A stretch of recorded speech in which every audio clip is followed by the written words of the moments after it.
Well, Father, we come to you in the name of Christ, and we have made some effort already to sing his praises and sing about his life. And, here I am trying to shed light on the light of the world. It just seems like an impossible task in a lot of ways, and yet one that you've appointed. You've given us your word to study, and you've given it to us to help us grow. And I do ask that you help us to do that this morning. I know the word I have this morning is a little bit unusual overall, but nonetheless, it's the kind of thing where we're just learning to think about things the way you would have us think of them and to know what you would have us know. And I ask that you would help us in that task this morning, that you would help me to be clear and to come across these things, with the tone and the zeal and the desire that I ought to have. And I ask much the same for everyone here, that hearts and minds would be open and operating, that you would liberate us from worldly distractions and from whatever else is going on, and just help us to, in some measure, draw near to you. And certainly we ask you to draw near to us at this time and for the rest of our meeting. And we ask that in Christ's name. Amen. Well, of course, I have been and will continue to do this study through Matthew's Gospel that we've been doing for some time. And in all of our efforts, we're here now in the final 3 chapters of Matthew, which I've divided out as section 7 of Matthew's Gospel, according to my outline.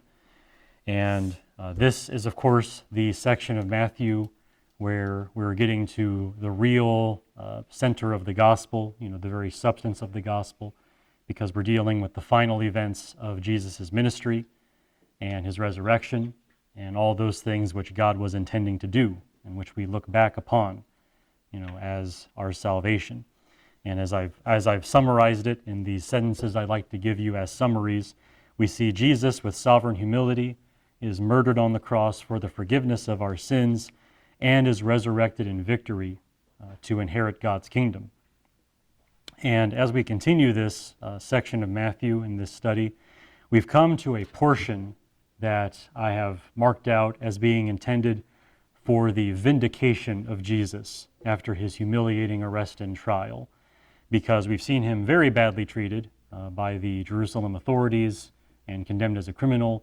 And I think Matthew, before he moves on to the resurrection, to the crucifixion rather, wants to show things that even in all of this chaos and sin are very much there to show who Christ really is and what he actually is about.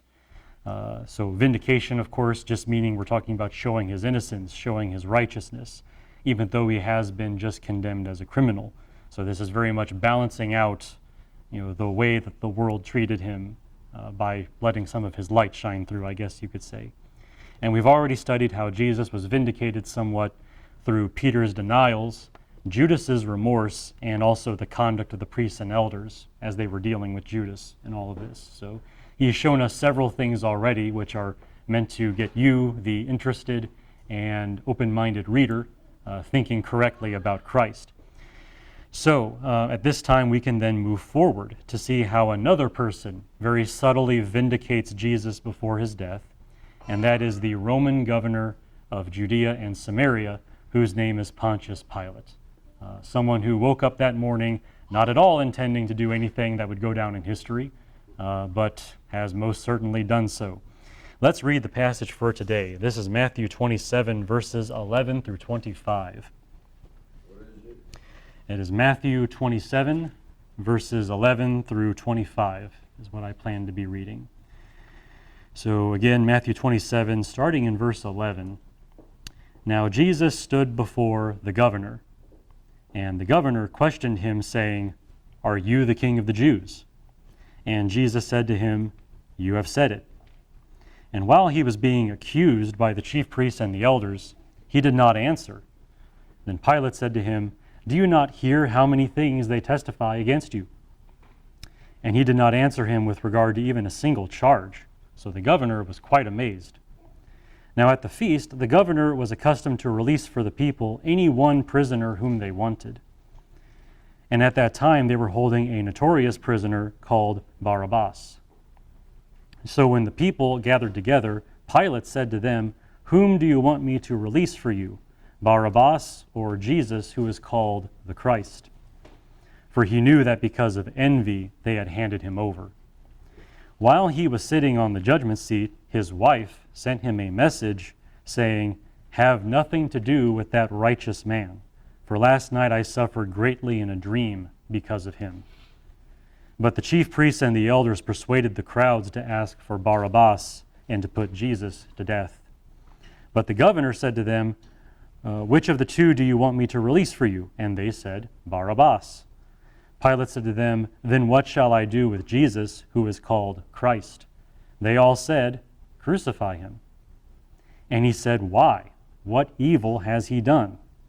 But they kept shouting all the more, saying, "Crucify him." When Pilate saw that he was accomplishing nothing, but rather that a riot was starting, he took water and washed his hands in front of the crowd, saying, "I am innocent of this man's blood. See to that yourselves." And all the people said, "His blood shall be on us and on our children." Now, in what has become something of an alarming trend for me, I have 4 sermons planned on this passage. Of course, there's been no shortage of that in the passages that I've read to you lately in this portion, just because they're very heavy with a lot. And I feel like I'm only going to preach through Matthew maybe once in my life. So I'm going to hit it all. I'm going to do as much as I can to talk about these things that I think are very much here for us.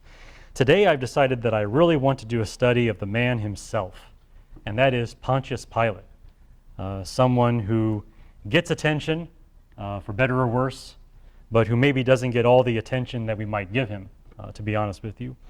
Now, teaching about the life and times of Pilate allows me a rare chance to combine the biblical record with secular history in a way that we sometimes are able to do, but not always. This is one of those opportunities where I feel like I don't want to ignore it when it's right there in front of me. Now, Christians, if you ask me, often make the mistake of studying history in pieces, which they never unite. They never put all the puzzle pieces together in the way that maybe they could or should. They have history as it's taught in school, and then they have the biblical record, and they kind of leave them separate in their own minds. However, if all of history is truly God's story, which is usually what the whole kind of unpacked meaning of his story is, the way we often say it, then dividing the two is improper. To keep them separate from each other is not actually the way to go about things. I find also that combining secular history with the biblical record can sometimes bring clarity to both. There are numerous times where I feel like once I start making those combinations, I feel like I understand one or the other quite a bit better. So today I want to demonstrate that by teaching about Pontius Pilate, and hopefully this is helpful to you. If nothing else, it'll broaden your mind a little bit, I suppose, to speak. But I do want to speak specifically about Pontius Pilate and what we know about him. My sermon today is called "Wrong Place at the Wrong Time," because the more I think about Pontius Pilate, the more I think of that phrase with regard to him and his role in this whole story about Christ. He kind of embodies that old saying about being in the wrong place at the wrong time. But my outline today has 5 headings, so I will show those to you ahead of time just so you can follow my train of thought a little better, which I very often do for you. So for number 1, Pontius Pilate is a complicated person in our many sources about his life. And that's maybe just kind of laying out the bare minimum statement that we could make about the man. But we need to start there because we got to start somewhere. Secondly, we might better understand Pilate in the context of the Roman Empire. Let's not forget he is a Roman governor, and there's a lot happening in the Roman Empire at this time. So worth to zoom out a little bit and see what's going on, outside the borders of Israel for a little bit. And then thirdly, Pilate's actions as governor were often distressing to the Jews. So if you've ever wondered what kind of man Pilate was, we're going to see a little bit of what kind of man Pilate was and what it was like to have him as the governor. And then fourthly, Pilate eventually had reason to rethink his policies. And you'll understand exactly what I mean by that when I get there, but there is very much a crisis moment for Pilate coming along the line that we need to talk about. And then finally, getting back to Jesus, which is of course why we're here, Pilate's treatment of Jesus may have resulted from his own distress, because Pilate didn't come into this as a blank slate. He's got other things he's trying to handle, and Jesus is kind of thrown into the middle of that, and I think that was kind of the plan from the priests and the elders all along. Nonetheless, that is our road today. So I am aware, just want to say this up front, to be fair, I am aware that history is not everyone's favorite subject. Okay, I know this, I understand that, I am perfectly aware that sometimes history class when you were in school was like your nap time. I get that. But for Christians, it's worth bearing in mind, history is a necessary subject because everything we believe and teach happened in history. We're not talking about, airy-fairy things out there in the ether.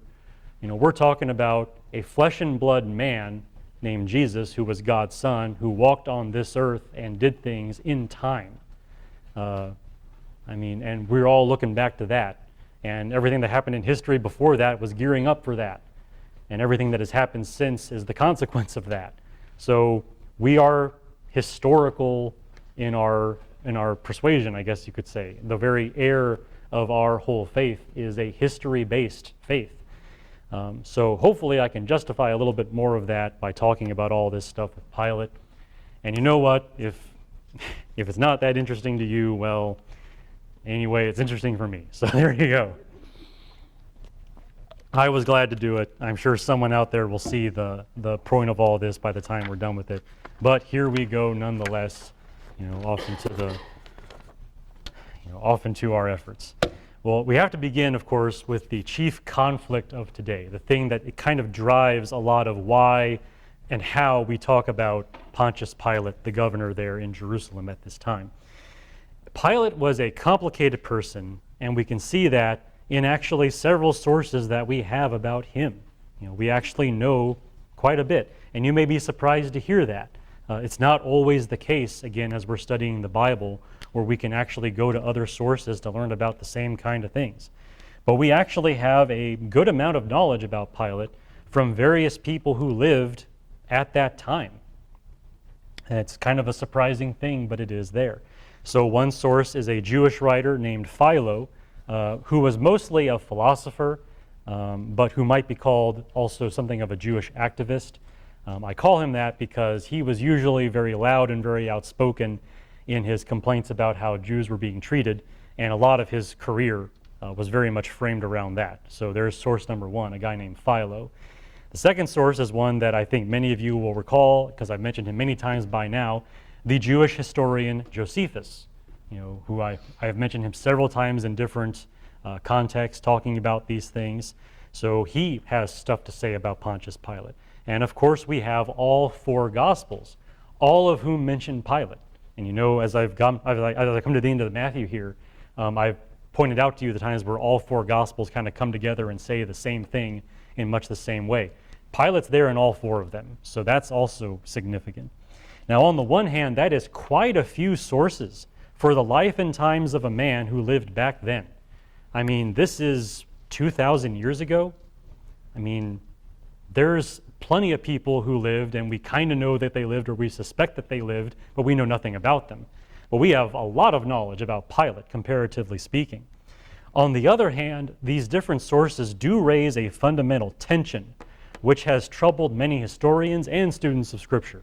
So this is one of those times where both your ordinary, everyday historians and people of faith like us are actually both kind of having to ask the same sorts of questions.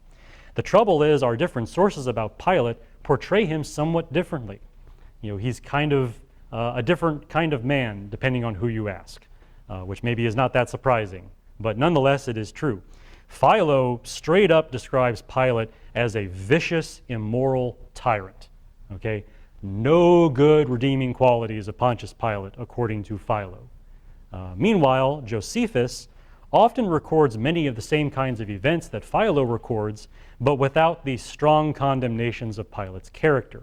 It's a little bit more of a moderate approach You kind of squint and you see the similarities, but they're also a little bit different. And then you have the four Gospels, which for the most part portray Pilate as something of a pushover, someone who's very much bossed around by the Jerusalem authorities and the crowds. Kind of a different side of him there. And this all raises the question, of course, what was Pilate actually like?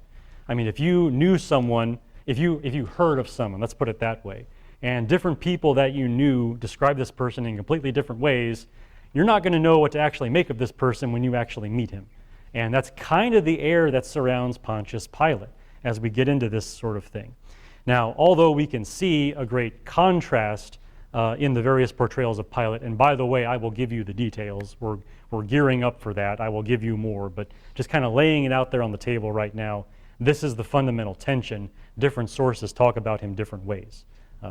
Although that is the fundamental problem, and this has caused some confusion and consternation among historians and even among Christians, there are some quick solutions that perhaps lie close at hand. And I do want to say those up front because really a lot of this, maybe common sense will come in here and help out a little bit. So let's not ignore the common sense solutions as we get moving in all this.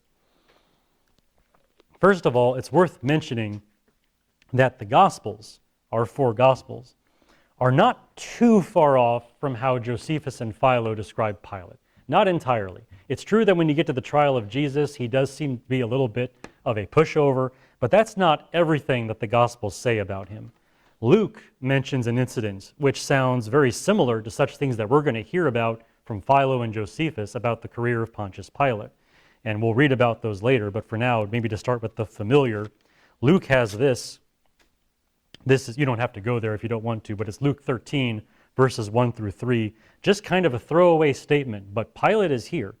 Now, on the same occasion, there were some present who reported to Jesus about the Galileans whose blood Pilate had mixed with their sacrifices. And Jesus said to them, "Do you suppose that these Galileans were greater sinners than all other Galileans because they suffered this fate? I tell you no, but unless you repent, you shall all likewise perish." Again, the point of this is just kind of to give a strong word about repentance, but he mentions Pilate in the course of that, and Luke records this incident. We don't know anything about it, but Pilate mixing the blood of these Galileans with their sacrifices does not sound good, okay? It was, whatever we say about it, it doesn't sound like a good thing. Those Galileans did not wake up that morning expecting to have their blood mixed with their sacrifices, whatever that means. So that actually makes Pilate seem kind of murderous, doesn't he? Which is going to jive pretty well with some things we're going to read from Philo and Josephus. So just, to say that there are things about Pilate that are kind of more on the bloodthirsty side in the Gospels if you go looking for them. Also, as for the trial of Jesus, let's remember that happened during a festival where you have a mass gathering of half the Jews from all over the land of Israel. And if there's any time when a Roman governor is going to fear a rebellion breaking out, it's going to be when half the nation is gathered together for a festival and they're all kind of high on the emotion of the moment. So it is possible that in a situation like that, Pilate might be a little bit calmer and a little bit more hands-off and not looking to poke the bear, as we would say. So that's something also to bear in mind. Those are just some common sense things to bear in mind as we get into all of this. Furthermore, it's worth remembering that anyone's opinion of a political leader like Pilate is going to be determined by their own perspective. Surely a crowd of Americans will know what I am talking about when I say that. Your opinions of our leaders is going to depend based on your broader stances and your broader experiences. Philo, who was an activist in every sense of the word, is of course going to portray the Roman governor in the worst possible terms. If you're an activist and your business is the business of protest, you're not going to get anywhere by saying, oh, he's okay. You're not going to get anywhere. You got to make it sound bad. So of course he's going to gear it up to 11 and, make Pilate sound terrible. Josephus, remember this guy, he was a former Jewish freedom fighter who then changed sides and became a Roman lackey. This makes him, and I've noted this before, an overall moderate source. Say what you will about Josephus, he's able to see both sides of practically any issue happening there in Israel. So of course that's going to flavor his perspective. As for the four Gospels, they're not really concerned about Pilate. Even when we get to the death of Christ, they're more concerned about how the Jerusalem authorities are the movers and the shakers trying to get Jesus crucified.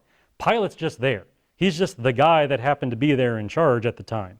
They're really more concerned about the priests and the elders and the scribes and the Pharisees and their opposition to Jesus. So Pilate is very much a footnote in their Gospels overall. So those kinds of things, I think they're worth remembering here at the beginning before we get into the hairy details, and I think that goes a long way. And some people hear those explanations that I just gave you, and they're generally satisfied that we understand Pilate well enough. And if you're one of those people, this sermon's probably over for you. But there are other people who have a little bit more of a hesitation about things, even at this point, and you'll see why as we get moving through all of this. And there are people who have looked more deeply into Pilate's career and thought about it a bit more carefully, both from the historical side and from the scriptural side of things. And they've come up with some things that I think are worthy of consideration. And I want to share those things. I want to include those in this treatment. And again, I mean, I'm not probably going to do this again. You know, I'm going through Matthew once probably in my life. So let's just talk about these things as well as we talk about Pilate. And let's see if we can get more into the head of this man who is there at this moment when very much Jesus' life and death are, you know, in a worldly sense, in his hands. Let's consider these things as we move forward talking about Pilate. So here in my second heading, I suggest that we might better understand Pilate in the context of the Roman Empire and other important events happening at that time. Let's remember, we're talking about the empire that was pretty much in control of the known world at that moment in history. And so there's a lot going on, and we can expect everything to be kind of interconnected because most big societies are. So let's switch our attention now to the most powerful person in the empire at that time, the emperor, Tiberius Caesar. Goes straight to the top. Now, on the one hand, Tiberius' time as emperor is usually regarded as a happy time for the empire. Things were generally peaceful. Things were generally prosperous. You wake up in the morning, you go to do your job, not a whole lot of problems going on. Things were generally good and well. The one person who was not happy was the emperor himself. Tiberius Caesar was not a happy man. I don't want to say why, I don't know why exactly, but he was not happy. For some reason, Tiberius really hated being emperor. And you know, I understand, heavy is the head that wears the crown, but there are a lot of guys that get a kick out of being the most powerful man in their country and the most powerful man in the world. Tiberius was not one of them. He just wasn't. And eventually, Tiberius decided to withdraw entirely from public life to an island, no less, and hand over power to someone else. You heard me right. The Roman emperor is just tired of being emperor. He's going to go hang out on an island until he dies, and he just wants someone else to run the empire. That is his plan. And stepping into that role was a man named Sejanus. All right, Sejanus. Get used to that name because I'm going to be saying it a lot. Now, Sejanus was a military officer who became the head of the emperor's bodyguard, the Praetorians. And if you are at all familiar with Roman history, you know that the Praetorians, they're the emperor's bodyguards, and they're also like the biggest loose cannons in the entire empire. So there you go, figure it out. It's Rome, it's ancient Rome, figure it out. But Sejanus was the head of those guys. Now from there, Sejanus actually became really good friends with the emperor. And they're spending a lot of time together. He's the head of his bodyguard, so they're together a lot.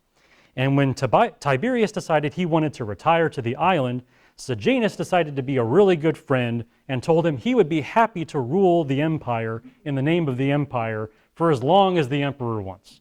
So Sejanus, you know, he's right there. He's like, you know, if you want to go off to that island, I can think of a man, you know, who might be willing to rule the empire on your behalf. And just like that, Sejanus was the most powerful man in the world. Not as an emperor, more like a prime minister. Remember, the emperor is still alive and he is still technically in charge, but he doesn't want to do anything. So Sejanus is now the guy calling the shots from Rome, and Tiberius gets to go lay on the beach, you know, and just chill out and pretend that he's not the emperor, because practically speaking, he's not anymore. And that is where our story rejoins Pontius Pilate, because Sejanus, although he's a guy in Rome doing things, he's actually a pretty big factor.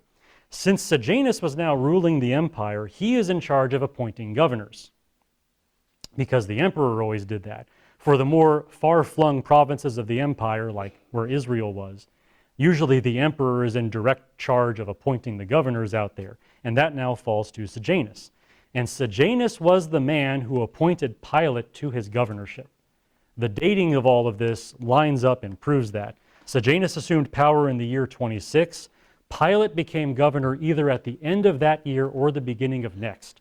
So one of the first things Sejanus does in appointing governors, Pilate gets a job from Sejanus at around that time. So that is very much a close connection here between Tiberius, Sejanus, Pontius Pilate. Now at this point, I really want to stress the connection here between Pilate and Sejanus. I don't want you to miss this because I feel like this is going to be important. In life, there is this thing called guilt by association. All right? For if you've never heard that phrase, you are blessed. But guilt by association is a very real thing. And here it is. If you seem to be friends or allies with someone, and that person is exposed as an evildoer or slandered as one, you now look guilty because you know that person. Even if you've done nothing wrong, even if they've done nothing wrong, if they get the reputation as an evildoer and this person is friends with you, now you look like an evildoer. That is something that it just governs how life works in a lot of ways. Whether it's fair or not, it is what it is. Now, Pilate was one of the first men to benefit from Sejanus coming to power. Like I said, Sejanus comes to power in the year 26. Pilate's appointed either at the very end of that year or the very beginning of the next. It was quick, very soon after. I would not be surprised if those two men were close friends. And now that Sejanus has a position of power, he gives a handout to his old buddy Pilate and says, here, you get to be a governor now. I wouldn't be surprised at all if that was the case. We don't know that for sure, but the timing is very suspect there. And it seems like maybe, Pilate was on Sejanus's short list for people to reward whenever he came to power. But regardless of that, Pilate's name is now bound to Sejanus. Pilate has his job because of Sejanus. So now Pilate's reputation and his fate are going to be somewhat bound to Sejanus. So let's say, hypothetically, that Sejanus were to suffer a fall from grace, get convicted of treason against the emperor, and executed, hypothetically. Let's just assume that something like that were to happen. If that were to happen, that would have an effect on everyone else who was allied or friendly with Sejanus because, again, guilt by association. Now, in other words, Pilate's career is going to be affected by Sejanus's career, and if Sejanus's career doesn't end well, Pilate might find himself in a bit of hot water. And as you've probably already guessed, we're coming back to that because those hypotheticals are not hypothetical, but we're not there yet in our story. Now, here's one more thing about Sejanus before we get too far afield, just as we're thinking about the greater context of the Roman Empire, what's going on in the background behind Pilate and Jesus. Sejanus hated Jews, okay? Big surprise. There have been a lot of people in history that have hated Jews, but Sejanus was one of them. He absolutely hated Jews. Philo, that Jewish activist philosopher that I mentioned, firmly states in one of his letters of protest, and there are many, that Sejanus was trying to destroy the Jews while he was in power. It's one of the things that Philo remarks about kind of this time that Sejanus spent as the top dog in the empire. Now, if Sejanus was an enemy of the Jews, and Sejanus appointed Pilate to be governor of the land of the Jews, then we can expect Pilate to be a similar kind of person. If Sejanus is hating Jews and he wants to appoint a governor over the land of the Jews, what kind of man is he going to appoint? Well, you have one guess, and I'm sure you've already guessed correctly. And with that in mind, we can now turn to the man Pontius Pilate and get more of a context for the man himself and the pathway that's going to lead him to the trial of Jesus in several years. So specifically, let's talk about the early years of Pilate as governor of Judea and Samaria, which is the topic of my third heading. And I keep saying governor of Judea and Samaria because he was governor of both. So I want to at least give him his full title. Let's talk about the early years of Pilate as governor. Now, as I've already mentioned, Pilate's actions as governor were often distressing to the Jews. So he was not a man of the people in a lot of ways. And I've hinted at this. I want to talk about 4 specific incidents during Pilate's governorship in the early years that give you an idea what kind of man are we dealing with here. So first, we have what has come to be known as the Affair of the Standards, which probably doesn't tell you anything, but that's what I'm here for, right? Now, when I talk about a standard, we're talking in a military context here. A standard is something that is carried by a military unit. You got to remember, these are the days when everyone kind of fought in blocks and groups, and they're maintaining like battlefield order. To do that, every unit has a standard. It's a big long pole with the symbol of your unit on top of it, so that in the middle of the battle, you can look up and see that and know, hey, I'm where I'm supposed to be. And if you look up and you don't see your standard, you're in trouble because you got separated from your group, and that's not good. But that's what a standard is. And Roman military units, they carried standards. Now here's the thing. Since those standards had images on them, Jews usually considered them idolatrous. Because you got to remember, in a Jewish context, making an image of something is basically turning it into a god. They didn't like that at all. And Josephus notes for us that earlier governors before Pilate, they were a little more agreeable to the Jews, and they had their military units replace their standards with blank standards so that they didn't have images on them and did not provoke the Jews to protest because of carrying idols. That was how earlier governors handled it. Pilate doesn't care, okay? Pilate had his military units carry their actual standards, and he moved military units, of course, into Jerusalem, right, to keep watch over things. As a result of seeing these military units carrying their standards, which again the Jews believed to be idols, the Jews protested. Okay, so a large crowd of Jews marched to Pilate's headquarters in Caesarea by the sea, because Pilate wasn't usually in Jerusalem, he was usually in Caesarea. But they march all the way over there, big crowd of them, and they demand the removal of the standards. Like, get rid of these idols from our city. Pilate surrounded the Jews with soldiers and said he would kill them all if they did not disperse. So, whammo, all right? He's dialed it all the way up here to let them know what kind of man they're dealing with. The Jews, however, fall to the ground, they expose their necks and say they would rather die than submit. So now we're at kind of an impasse. Like, okay, what happens now? Well, for some reason, Pilate actually backed down on that occasion and eventually did remove those standards from Jerusalem. So here in his first showing as governor, definitely made a very aggressive move but didn't follow through with it. Looking kind of weak maybe, and you might count that as a Jewish victory, but of course that just means that now Pilate is all the more eager to save face and start doing other things that maybe reestablish him as the guy who's really in charge of things. So that brings us to the second incident, which deals with coins, actually. Yes, coins, those things in your pocket that you use to buy stuff. Now, we have found coins that were minted in Judea at this time. Like archaeology, it's like 49% pottery and 49% coins when you get down to it. So coins are really important. And we have found coins minted at this time. Pilate, as Roman governor, has the authority to mint coins at this time, and he's going to do that. And the thing is, the coins that we have found from this period, they bear on them Roman religious symbols. There are some that have a staff that is used by Roman fortune tellers. So fortune telling, of course, not very agreeable to a Jewish mindset. And then also coins that have a ladle that is used for Roman water ceremonies. So I'm not an expert on Roman religion at all, but these are very much the objects used by Roman priests and Roman officiants during their religious practices. And Pilate puts that on their coins and say, here, use these. Jews didn't like that. They were not at all fond of that. Again, they're going to consider these things idolatrous in some measure. So Pilate, again, showing himself to be absolutely disrespectful to Jewish sensibilities. Speaking of money, Pilate's third atrocious act was to steal temple money. So the temple there in Jerusalem is also a stockpile of offerings. There's money that is collected there that the priests use for various purposes. And Pilate took that. And the reason he did that was because he wanted to build an aqueduct. If there are two things that Romans build, it's roads and aqueducts. And these are things that, of course, survive to this day. Now, building an aqueduct to bring water into the city of Jerusalem Sounds like a good idea, right? I mean, hey, you're bringing in fresh water. Great. The problem is Pilate didn't have the money for it. Where is he going to get the money? Hey, this, temple here is all decked out in gold and there's a pretty big treasury in there. I'll just take that.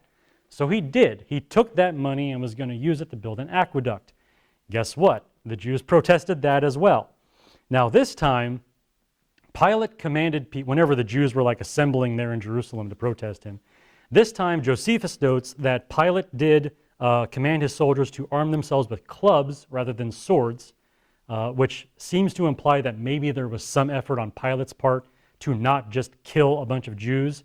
Nonetheless, in the resulting breaking up of the protest, a lot of Jews died anyway. So basically you've got Roman soldiers clubbing Jewish protesters to death over all of this. So a lot of Jews died anyway. Josephus records a lot of this. This is the third kind of atrocious thing that Pilate does in his early years as governor. And then finally, number 4 is one that we've already covered, but I'll mention it again, the blood of the Galileans.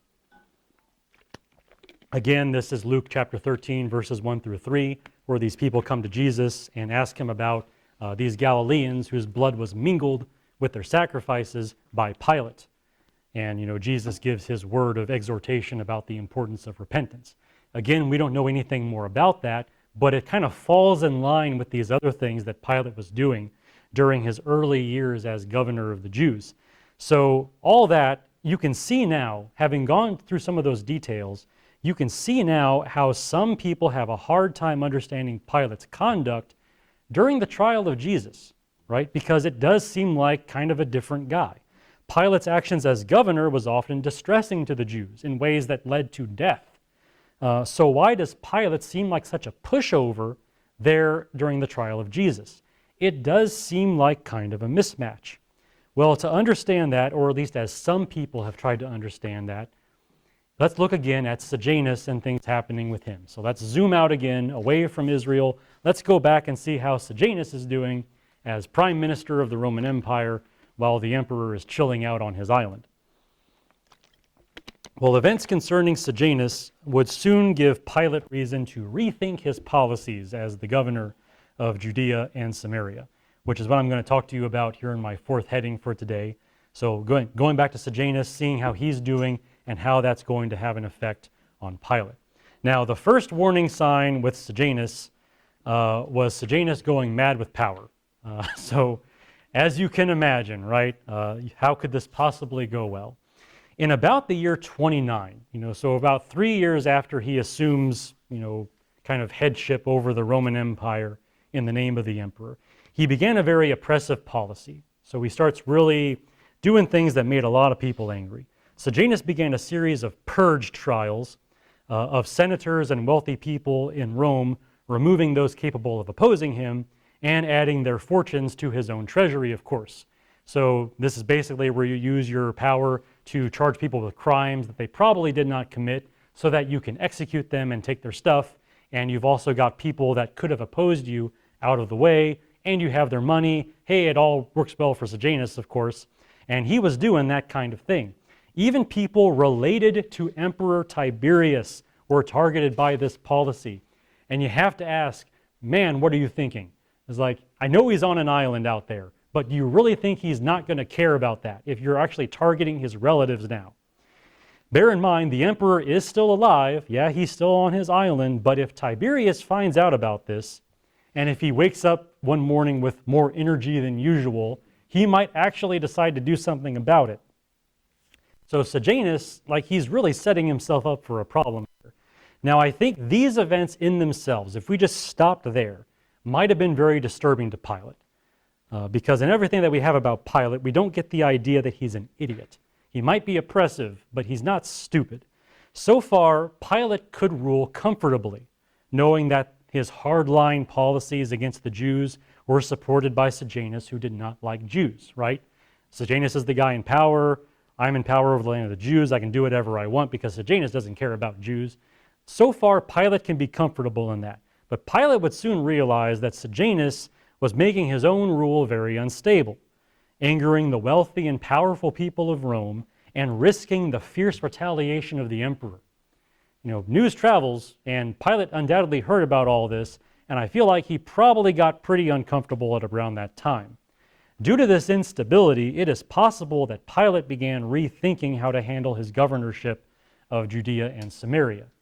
Started to think maybe with the political tides, the political winds rather, about to turn a little bit, maybe I need to kind of turn as well and do things a little bit differently.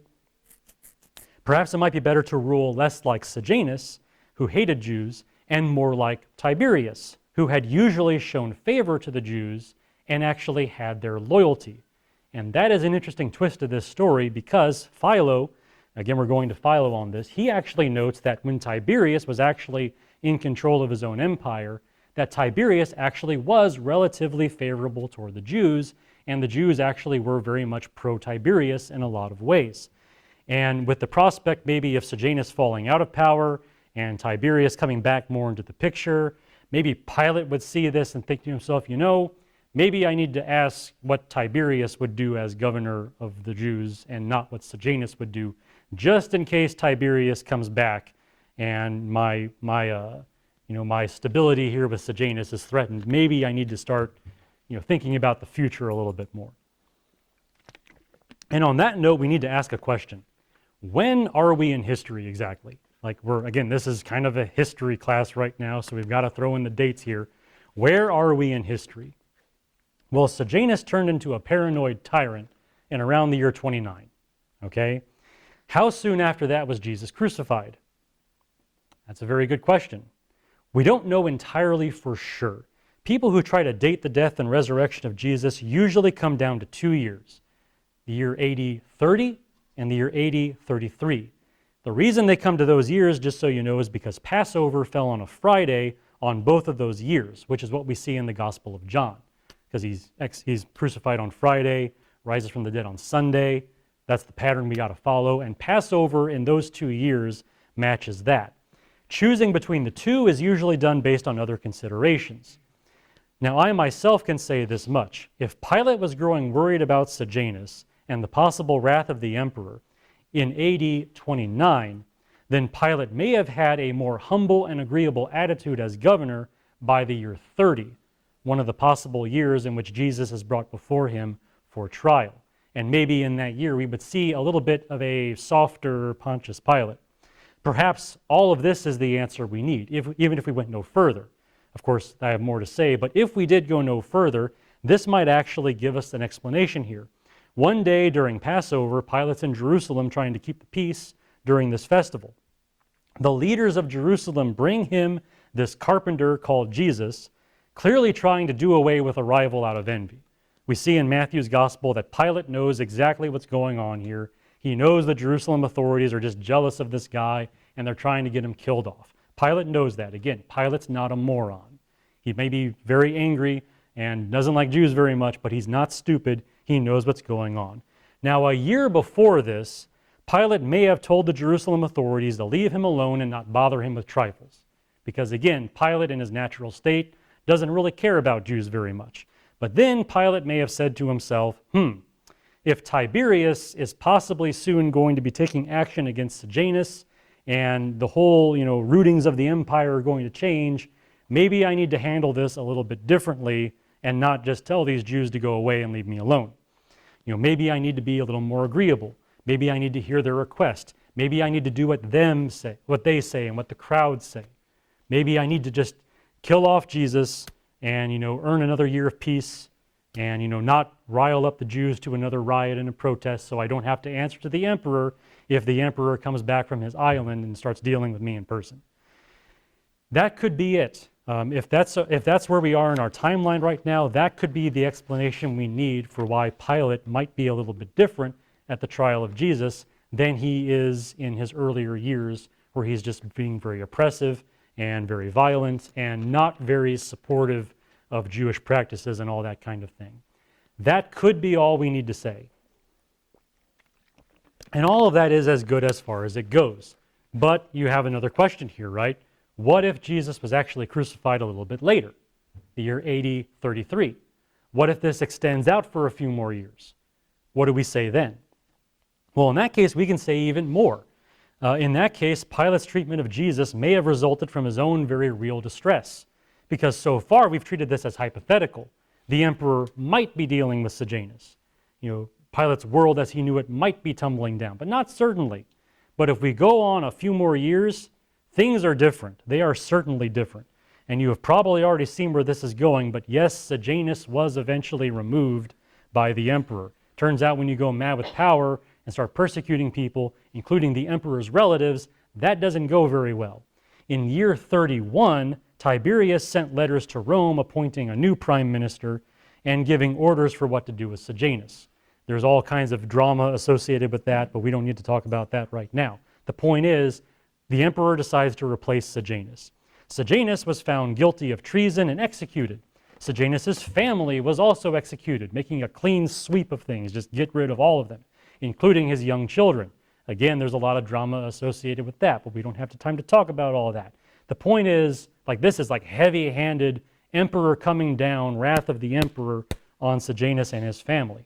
And also, quite a few people who were connected to Sejanus and associated with him were also executed for treason at this time. Some of this was done by mobs in the street. This is very much a ding dong, the witch is dead kind of moment where everyone's out there, let's get him. It's that kind of thing happening in Rome. This is like a wild time to be alive if you were there to experience all of this.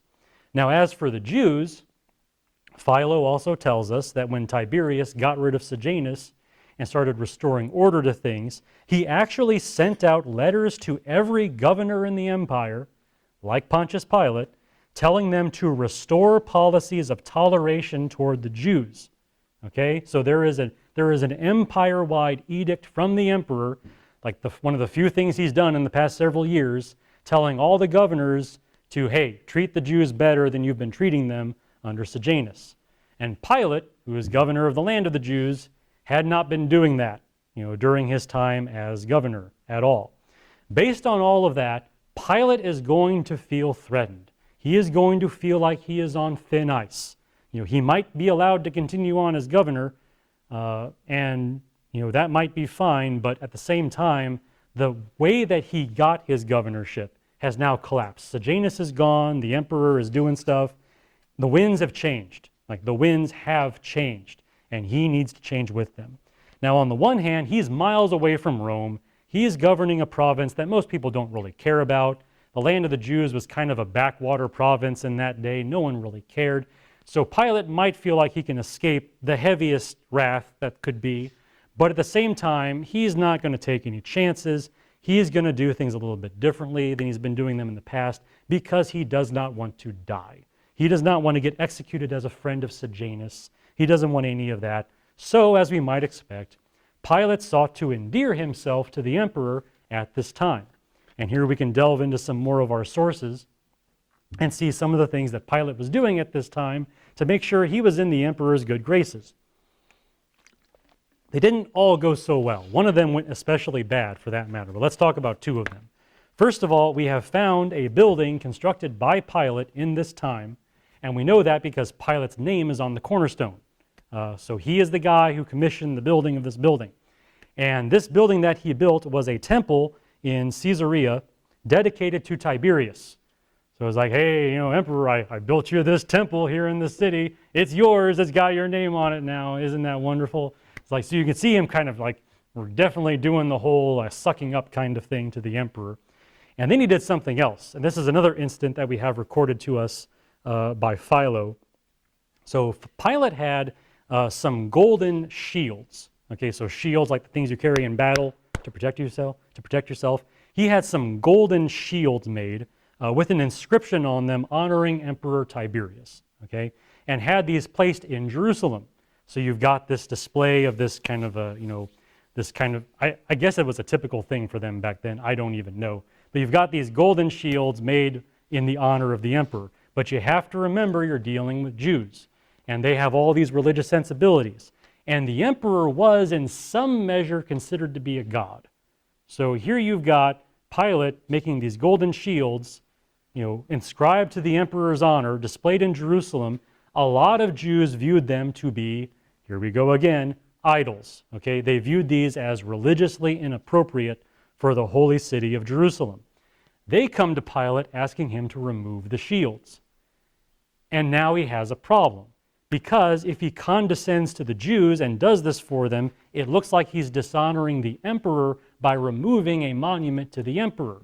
But if he sticks to his guns and keeps these shields up in honor of the emperor, he's angering the Jews, and he's not supposed to be angering the Jews at this time because the emperor sent out letters saying, don't do that. He doesn't know what to do. He decides to stick to his guns anyway and refuses to take down the shields. The Jews write a letter to Tiberius complaining. Tiberius writes to Pilate calling him an idiot and saying, do as the Jews say, take down the shields. So now Pilate is freaking out. I mean, like he has now, like this is like the one thing he was trying to avoid. The thin ice just got thinner. That is where he is at this phase of time now. Try as he might to try to please Tiberius, Pilate is in a really hard state and doesn't exactly know what to do, which brings us to the year 33, the other year when Jesus might have been crucified and resurrected. So here we go. We've got the trial of Jesus. From Pilate's perspective, you've got the Jewish leaders coming to him with yet another request. Kill this man. Just kill him for us. Basically, that's what it is. And Pilate knows what's going on here. He knows it's all out of envy and jealousy. But nonetheless, it's a request from the Jerusalem authorities that he is supposed to be appeasing right now. And the next thing you know, the crowds are chanting for Jesus to be crucified. So now he's got pressure from that end. You know what? Pilate might look at this and say, what is one dead carpenter over and against the peace of this region and my career? What is one dead carpenter? And so Pilate becomes the pushover that we know him to be in the four Gospels. He pretty much goes along with things. Yeah, he puts up some measure of protest because in the end, he is a governor. He is supposed to be, dispensing justice. But at the same time, he's between a rock and a hard place. And so he just goes through with it and crucifies Jesus. It all makes a lot of sense when you look at these chains of events that we've been talking about here. And you can kind of see how Pilate, the oppressive tyrant, became Pilate the pushover by this point. Well, we've gone so far with the career of Pilate, we might as well trace it to its end. Pilate's career as governor came to an end a few years later, in the year 36. There was a religious demonstration being carried out by the Samaritans this time. They had kind of gathered around an alleged prophet for a religious gathering. Pilate thought it was going to turn into a rebellion, and he treated it as such and used violence to end that. And that was still considered a bridge too far by the emperor, who recalled him back to Rome. And so his governorship ended there, and we do not know what happened next. So we don't know actually what happened to Pontius Pilate at the end. But it seems like he didn't end his career well. Try as he might to do things the way Tiberius may have wanted, it did not end well regardless for him. Nonetheless, I just tell you that part of things because we've followed this guy's career all this way, so we might as well follow it to the end and see how things ended up for him. But anyway, as I said at the beginning, wrong place at the wrong time. That's basically, again, what I think of when I think of Pontius Pilate. He finds himself in a very difficult situation at just the right moment to do things horribly, horribly wrong. And that's basically Pilate's perspective of things on the trial of Jesus. Now, looking back on the career of Pilate, and when he was made to hold a trial for Jesus, he was faced with a choice where, from our perspective, it's definitely obvious what should have been done. But just to kind of face this maybe from the more human side of things, he's facing a lot of different pressures from a lot of different places, and I think we understand his actions in that regard if we're willing to kind of give him a little bit of leash here. Ultimately we're not. I mean, he is the one that gave the order to kill the Son of God, and we cannot ignore that. But he had the chance of a lifetime to leave his mark on history, and he certainly did. But things happening around him made it very difficult for him to make that mark a good mark. Now he has gone down in history as the man who again signed the death warrant for Jesus. Well, anyway, I've come to the end here. Let me give you a summary like I always do, just to kind of encapsulate all of that one more time, and then we'll be done with our sermon for today. So again, I just pointed out at the very beginning that Pontius Pilate is definitely a complicated person. in the different sources we have about his life. Talking about him intelligently requires you to balance quite a lot of things. But I also pointed out that if we zoom out and look at things happening in the rest of the Roman Empire with Sejanus, we have some context to understand kind of the here and there of why Pilate acts the way he does at various times. And Pilate's actions as governor were of course very distressing to the Jews at the very beginning. He was appointed by a man who hated Jews. Stands to reason that Pilate also hated Jews, and he acted like it in his career as governor there at the beginning. But then he had reason to rethink his policies. Sejanus started getting himself into trouble, and I think Pilate saw the winds starting to change, and he started to realize that maybe he could not carry on exactly the same way forever. And Pilate's treatment of Jesus may have resulted from that distress.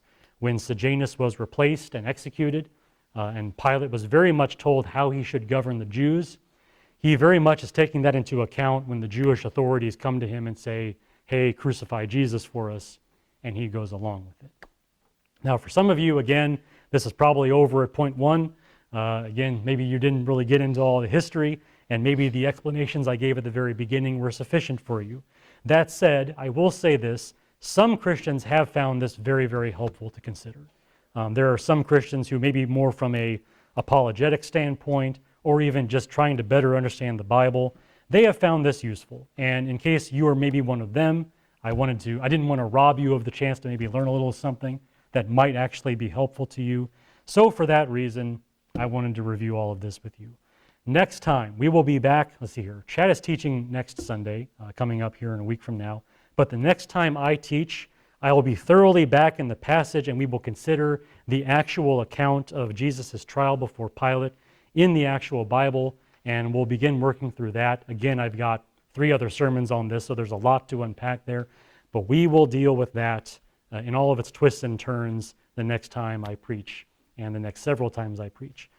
Right now, are there, regarding the sermon itself and the things that I have mentioned, are there questions or comments about anything? I know this is kind of new territory for a lot of us with all the Roman history, so I don't want to just assume that I explained it all very, very clearly.